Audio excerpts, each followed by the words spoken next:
How's it going, everybody? Wes Davies here. I'm here in Kaohsiung, where I live, but I'm actually here with a friend who lives in Taipei. And before we get into the interview, why did you come down to Kaohsiung today? So this is weird. There is a huge basketball game. Dwight Howard was playing for the Taoyuan Leopards, and he was playing against the Kaohsiung Aqua, and I wanted to catch a game. Unfortunately, all the tickets were sold out up north, and the only ones that were available were here in Kaohsiung, so that's why I'm here. He's quite a popular player, I think, right now in Taiwan. For sure, for sure. So how was his performance, would you say?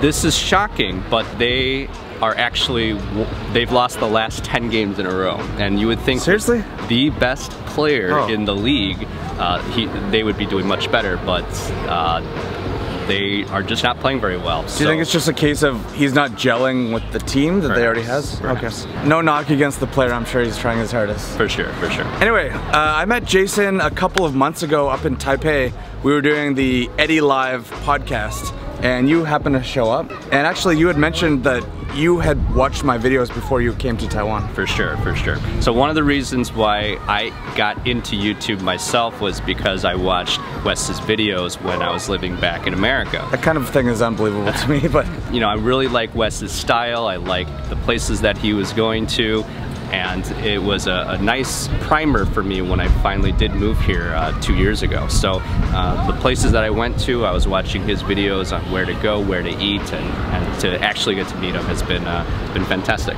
So for a little bit of context, you're from Chicago. That's correct. USA. Yes. American.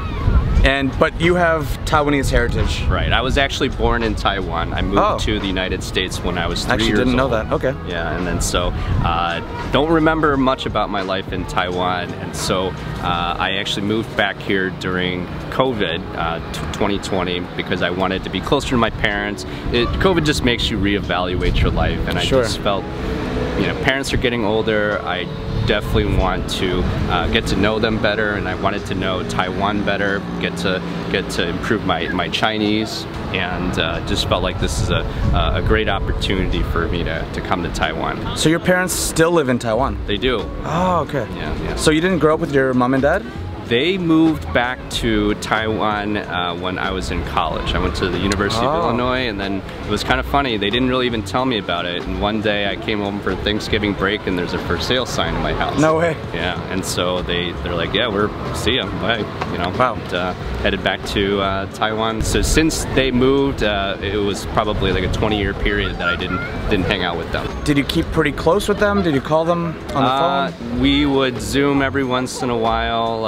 I would come back to Taiwan and visit, but we don't really communicate that much either, and so I felt bad about that, and so that's why I wanted to come back to Taiwan to get to really know them. So I got to know a little bit about our family history. My dad and I would walk in the morning, and we would just have talks, and I really enjoyed doing that. I didn't know that, you know, we came from like a bunch of poor farmers, and finally, like my great-grandfather, he like we didn't know how to read up until a couple of generations ago. So your family has a long history of living in Taiwan? They do. Okay. They do. Yeah. How have you found the transition? Being an American, like you're true and true American. It's actually a lot easier now. I used to come back to visit, and I felt even more like an outsider, but there are a ton of expats here in Taiwan. You can get away in Taipei with just speaking English the whole time. Sure. I have many friends who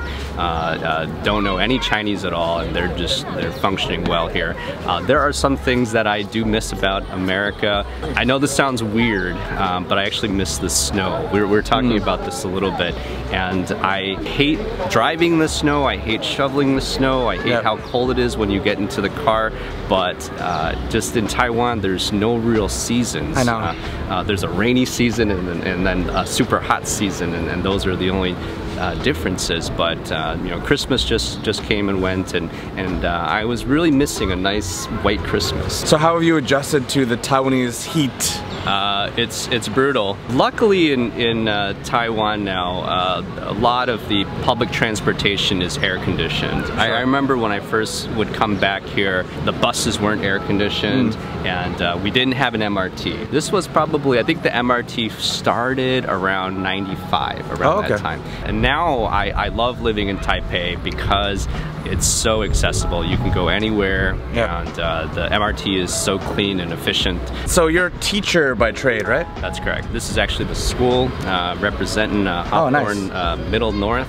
I taught 7th grade for 18 years. Wow. And so that's why a lot of people thought I was crazy to come back, give all that up, a job that I loved, but I just thought that there were more important things in life. And you know, what you were talking about, getting back to your ancestral roots, I just felt like that part was missing when I was living in America. And then obviously getting to know my family, my parents. So you actually quit your job as a teacher in America. So I actually took a sabbatical. In our school, we were able to take a year off. Okay. And that's what I did. And when I came back to Taiwan, I had to make a really difficult decision if I wanted to continue staying in Taiwan or going back to America, and I decided to stay in Taiwan. And how about the food? You maybe grew up with some idea of what Taiwanese food is, but how have you found Taiwanese food now that you've been back living here? It's fantastic. I have probably gained gained about 30 pounds since I've been here. I'm no joke. No way. I'm not kidding you. Wow. Yeah. And it's just there's so much good food accessible at all times of the day. What's nice about Taiwanese food is it's really cheap. Going to the night market's fantastic. There is a night market by my place. It's called Ningxia Night Market. I know it, yeah. And I think that one's great because there's a really good oyster omelet place there. They have like all these pictures and they've won awards. Ningxia, that's the more food-oriented night market, right? Yeah. And they sell a lot of super local, traditional Taiwanese food. Right. Rauhe is also very good. I don't know if you've been to that one. After the game, I was walking around and there's the Kaohsiung night market. Reifeng night market. Reifeng. I thought that was neat too. I'm not used to a night market that packed in the alley. It's very condensed, isn't it? Yeah. You just go up and down the aisles. Where I lived in Chicago, we don't have the largest Taiwanese population. There are very few Taiwanese restaurants, and so being here in Taiwan, I get the great Taiwanese food, but I also get the Western food that I miss back in the States. So I agree with you. That's one good thing about living in the cities in Taiwan especially. You have access to all kinds of amazing Taiwanese food, but if you want Japanese, Korean, Western, I mean, it's all available. The only problem I would say about Western food here in Taiwan is the price. It's a lot more expensive. And so if you want to eat on a budget here in Taiwan, you eat the local food and you get so much value for what you pay. Yeah, you go get like a gyro fan, some vegetables, you're paying less than 100 NT easy. For sure. What I also like is when you go out, you have this like big bottle of the Taiwan beer and you have these little cups. Yep. And it's a more social event, you know. It's not like everybody just has a big pint of beers. Right. You know, everybody's pouring for each other. We're toasting each other as well. So I kind of like that aspect of it. In the West, eating is almost a very personal thing. Like you have your own meal, you have your own drinks, your own beers. But in Taiwan, it's like a sharing culture. You actually have a YouTube channel. I do. My YouTube channel is called Taiwandering with Jason. And like we said before, Clever pun. I kind of got the idea watching Wes's videos when I was in the States. And the reason why I started it was because my friends wanted to know what Taiwan was like. And so this was providing a glimpse into a world that they couldn't come to yet because Taiwan was still locked down. And so they wanted to see how different Taiwanese culture was. I wanted to let them see what Taiwan was like, and if they ever did come and visit, they can see what a great place Taiwan is. And so I was doing it for a while. I really liked it. But it's, as you know, very time intensive. Editing, subtitles, and by this time I was also getting more students, and so I decided to put a halt to it. But would you consider making more videos though? Maybe. It just forces you to go out and talk to people and experience new things. And I will link his channel right down below as well. Go give him a big subscribe. One thing that's kind of interesting about me is that my Chinese isn't great, but my Taiwanese is very good because when I went back to the United States, my grandfather could only speak Taiwanese, and to be able to communicate with him, my parents just exclusively spoke to us in Taiwanese. Wow. Yeah.